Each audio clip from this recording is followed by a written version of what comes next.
Hi, I'm Mer Lafferty, And I'm Matt Wallace, and we are from the Ditch Diggers podcast, and you are listening to Cast of Wonders. an escape artist podcast. This is Cast of Wonders, the young adult fiction podcast featuring stories of the fantastic. Welcome, episode 259 for July 30th, 2017. Our story this week is Seer's Salad by Barbara A. Barnett, a Cast of Wonders original. Barbara A. Barnett is a writer, musician, orchestra librarian, talk about dream job, Odyssey Writing Workshop graduate, coffee addict, wine lover, and all-around geek. Her short fiction has appeared in publications such as Beneath Ceaseless Skies, Lady Churchill's Rosebud Wristlet, Intergalactic Medicine Show, Daily Science Fiction, and Flash Fiction Online. Barbara lurks around the Philadelphia area, where she lives with her husband and a pantsless stuffed monkey named Super Great. You can follow her online or on Twitter. We'll have links as always for you in the show notes.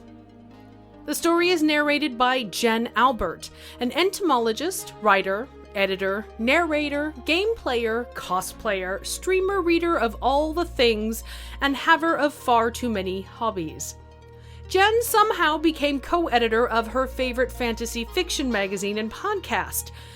She now wonders if she's still allowed to call it her favorite. You are, Jen, don't worry. She lives in Toronto with her husband and her very large, very hairy German Shepherd. And now we've a tale to tell.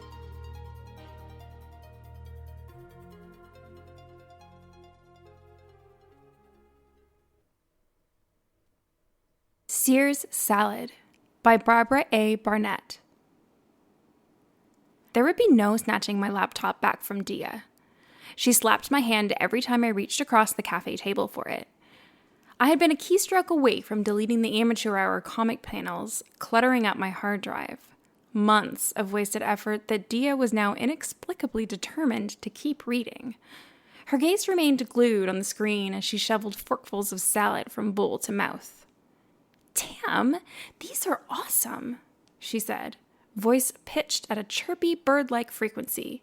"It's like George Romero meets Dostoevsky meets Thelma and Louise meets an alien invasion flick."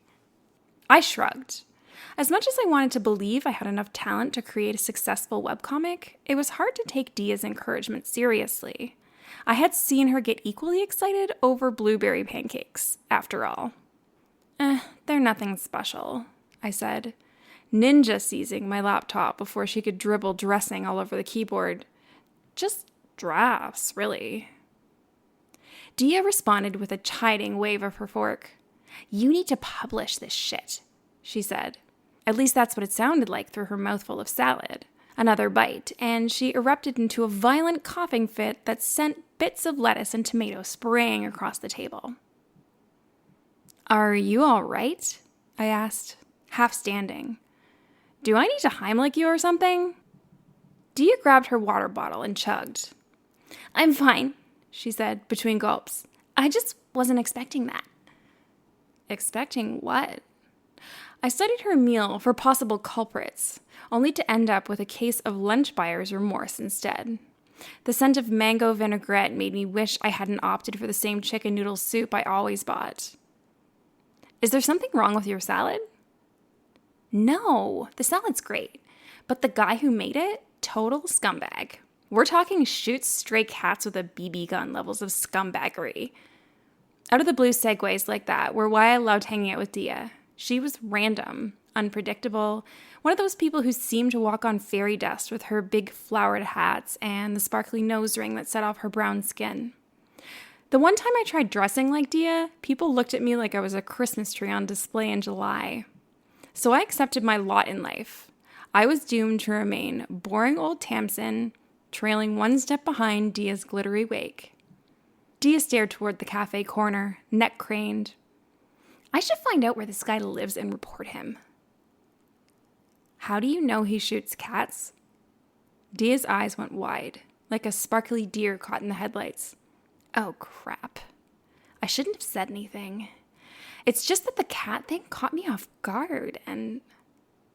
"What are you talking about?" Dia cringed. If I tell you something, you have to promise not to make fun of me. Dia? Self-conscious? That was a first worth hearing more about. I promise. It was the salad. The romaine didn't show me much. Bad pickup lines at a bar, jerking off at the movies, that kind of crap. With her fork, Dia pointed from one tomato to another, as if their positioning spelled out a secret code. The really twisted stuff is in the tomatoes. She had to be messing with me. I had only known Dia for a couple of months. We both belonged to the army of underemployed 20-somethings, slinging lattes down the street at the Been There, Drank That cafe. But it had been long enough for me to know that psychic salad visions were over the top, even for Dia. You know he shoots cats because of the tomatoes, I said.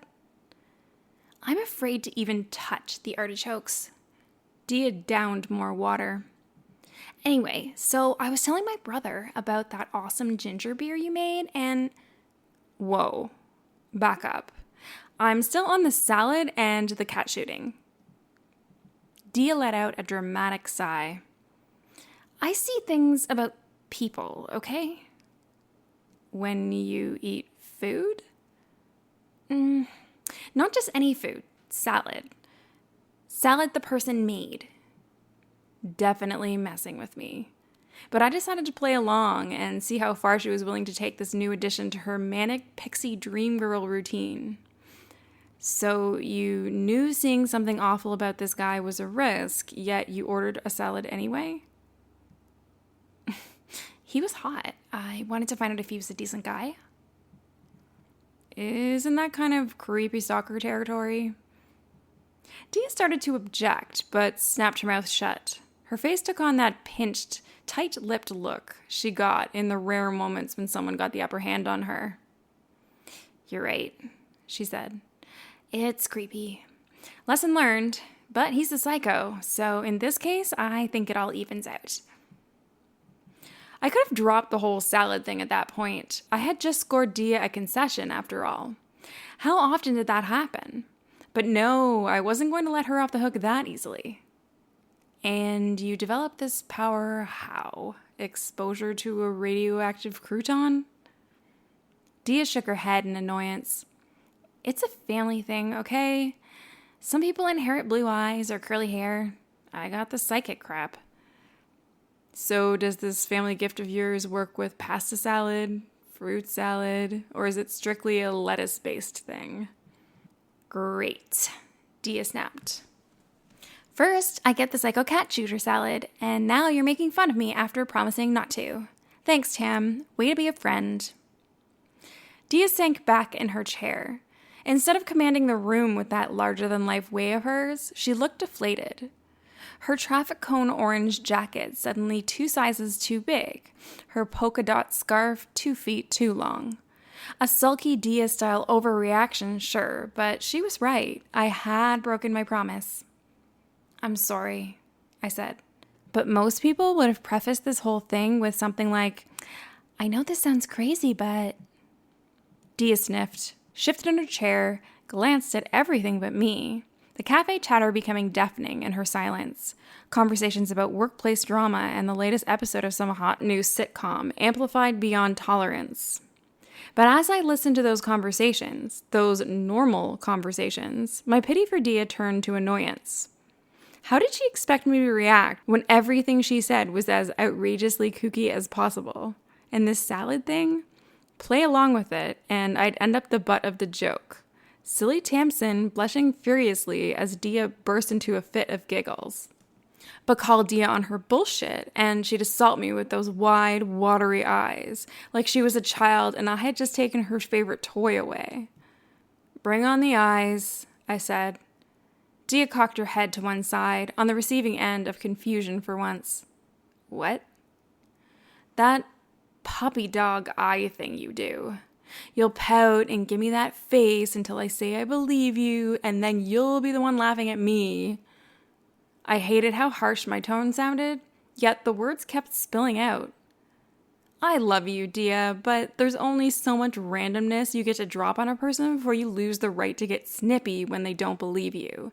I'm tired of playing the boring, gullible sidekick to your Princess Whimsy Pants. Dia straightened in her chair, mouth agape. Princess Whimsy Pants? Salad, for Christ's sake. You're making me mad at you over salad. Dia gathered up her vintage purse and the duck-shaped notebook she doodled in while she was bored. I'm sorry, I didn't want to make you mad. But if you feel boring next to me, that's not my fault. That one is on you. Dia stood and strode from the cafe. This isn't about me, I wanted to shout after her. You don't get to be the righteous, angry one. But then my gaze fell on my plain old soup, sitting next to her half-eaten cat torture salad. The drab versus the colorful, the perfect metaphor for our friendship. Yet I still ordered the soup, every damn time. Crap, I said, burying my head in my hands. Coolest person I knew, and I had just driven her away with my own snarky insecurity. How the hell do I fix this? When I showed up at her apartment the next morning, Dia promptly slammed the door in my face. That went well, I muttered, then set to knocking again. Another monotonous round of knuckles to wood. Nothing. Please, Dia, just hear me out. More nothing. I pressed my ear against the door. Not a breath, not a rustle, just lots and lots of nothing. Time for phase 2. I reached into my oversized messenger bag, pulled out a covered bowl, and held it up to the door's peephole. I just had to hope Dia was still on the other side and not climbing out the fire escape. It wouldn't be the first time she had avoided an unwanted visitor that way. I brought you a peace offering, I said. Still no response. Just a long, uncomfortable stretch of non-reaction that had me peering under the door for signs of movement, then looking up and down the hall out of fear that a neighbor would emerge and think me some kind of creepazoid stalker, which I was kind of starting to feel like. I could tell them about my cat shooting habit and my BB gun named Dia. Yeah, that would smooth over things real nice. Finally, the door opened. Dia regarded the bowl in my hands with narrowed eyes. It's salad, isn't it? I made it, because I'm sorry I upset you. And I'm willing to believe you about the salad thing, but you have to cut me some slack and prove it. Been there, done that. No one ever likes what they hear. Well, there is absolutely nothing scandalous or even remotely interesting about my life to see, so bon appetit, girlfriend. Dia waved me inside, where I immediately felt like a dark splotch of normalcy intruding upon her magical world of pink beanbag chairs and cinnamon-scented incense. But that was my problem. Dia had been right about that. The only thing stopping me from wearing nose rings and sparkly feathered boas was my own self-consciousness. I peeled the lid off the salad and handed the bowl to Dia. She didn't bother getting a fork, just grabbed a clump of lettuce and popped it in her mouth. You didn't make this, she said, chewing. You sure? Dia barely finished swallowing before following up the lettuce with a slice of cucumber. Yeah, this is from the deli on the corner. The chick with the bird tattoo made it. I just really wish she had washed her hands first. Ew, I said, though a jolt of anticipatory excitement overshadowed the gross factor. I couldn't verify the lack of hand washing, but the girl at the deli did have a mean-looking blue jay stamped right on her bicep. Still, Dia could have seen me in the deli earlier, or it could have been a lucky guess. I reached into my messenger bag and pulled out another container. This one I really did make. You sneaky little. I'm sure Dia was aiming for mad with the look she gave me, but there was no hiding the half smile that snuck onto her lips. Perhaps I could salvage this friendship after all. Dia traded me the bowl for the new container. Apprehension quickly sent my brief moment of hope packing. If she wasn't faking the psychic thing, then forget about whatever embarrassing slips of hygiene she might see. My dread stemmed from the vast amounts of boring restraint that had been my life to date. One leaf of lettuce might prove coma-inducing. Dia frowned at the container's contents. No dressing? Dry salad seemed about right to sum me up. Dia rolled her eyes. She plucked a cherry tomato from the salad and studied it as if it were a crystal ball. Ooh, she intoned. Ugh, would you just eat it already? Dia snickered, then slipped the tomato into her mouth. Instead of chewing, she pushed it from side to side with her tongue, making each cheek puff out in turn. I glared. She smirked. At last, Dia started to eat. First the tomato, then a sliver of carrot, next a clump of avocado. My stomach engaged in a series of somersaults as more and more bits of salad passed between Dia's lips. Cucumbers, onions, olives, croutons. Her jaw moved up and down with careful, excruciating slowness, as if mastication were a sacred rite that had to be performed ever just so. Dia could have been dragging it out just to screw with me, yet with each swallow I grew more certain and fearful that she simply hadn't found anything of interest in her visions. For her expression remained an unchanging, blank-eyed look of veggie-inspired ennui. For the record, Dia said, it's kind of insulting that you think I'd have spent all this time hanging out with a boring person. Granted, your social comfort zone is this teeny tiny microscopic little thing that could use expanding, but boring people don't teach themselves how to brew their own beer out of every random ingredient under the sun. They certainly don't create comics about a badass lesbian couple fighting alien zombies in Russia. A slight smile found its way onto my lips. I didn't sound nearly so dull when she put it like that. So, is that what you got from the salad? I asked. That I'm cool but insecure? Screw the salad. This is me talking. I love you, Tam, and I don't want you to be anyone but you. But sometimes I get the feeling that you won't let you be you. Like you think you have to be me or something. Bam. Salad visions or not, Dia had nailed it. My obsessive coveting of her flashy style had sucked away every last bit of confidence I had of my own. But I didn't need to wear sparkly clothes to be interesting. Hell, I didn't even like sparkly clothes. What I did like was the would-be webcomic wasting away on my computer. I had the domain and the hosting secured, the site designed, at least 6 months worth of strips ready to publish. All I had to do was launch the damn site. But nope, I kept chickening out, convinced no one would be interested. Dia chomped on a withered shred of iceberg lettuce. Her eyes widened and she squealed, pointing at the salad as if it held the cure for cancer. Oh my God, this is exactly what I'm talking about. What? Your comic. You've had the whole site ready to go for like months now. And Siberian Genome? You told me you didn't even have a decent title, you liar. What the hell are you waiting for? Whoa.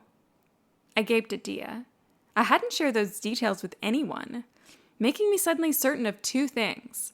My friend really did have psychic salad powers, and I didn't have a damn thing to lose. Because seriously, psychic salad powers? That was kind of mind-blowing.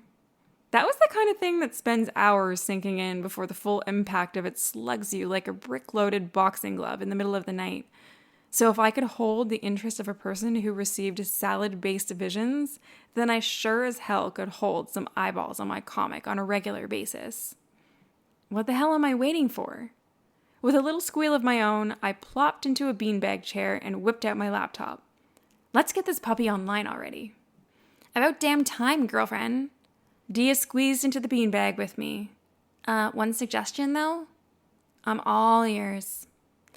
Sparklier background on the webpage, as in it currently has no sparkles, just purpleness. You're the sparkly one, salad girl. I knocked Dia off the beanbag with a playful shove. This is going to be my thing, and my thing does not include sparkles.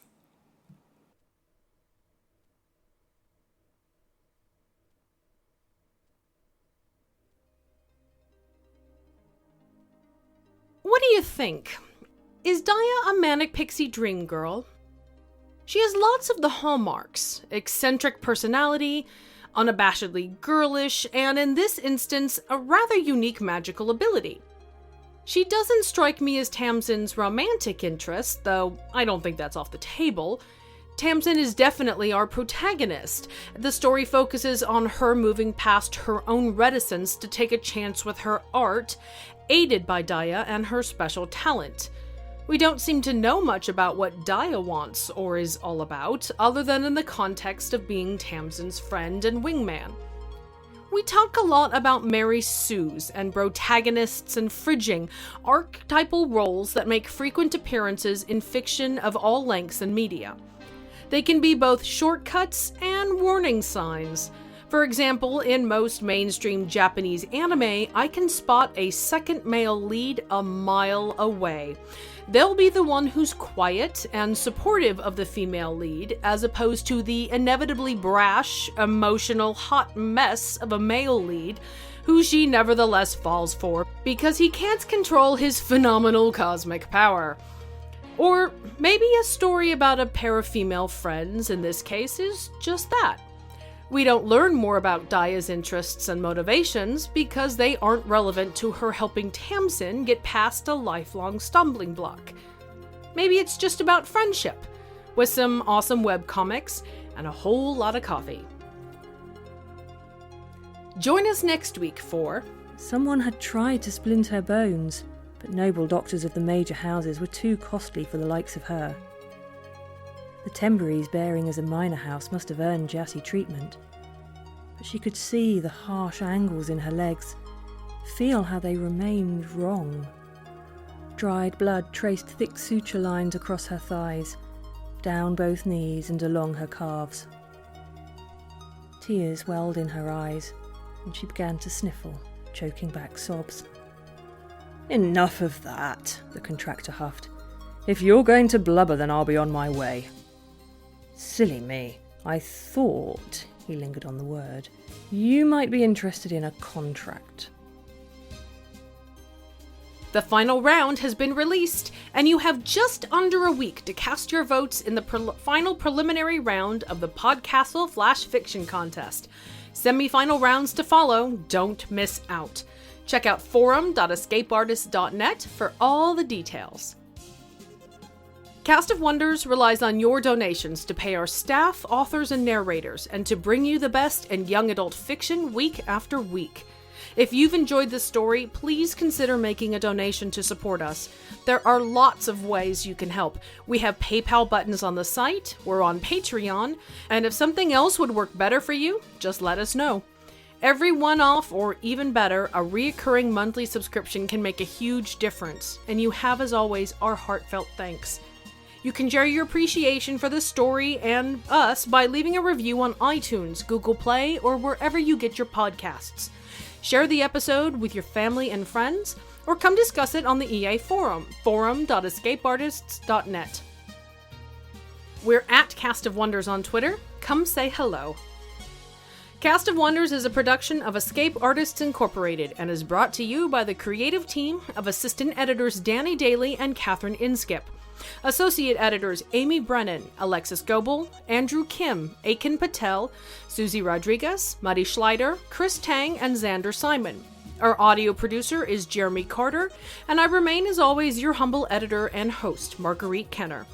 Our episodes are released under the Creative Commons Attribution, Non-Commercial, No Derivatives 4.0 International License.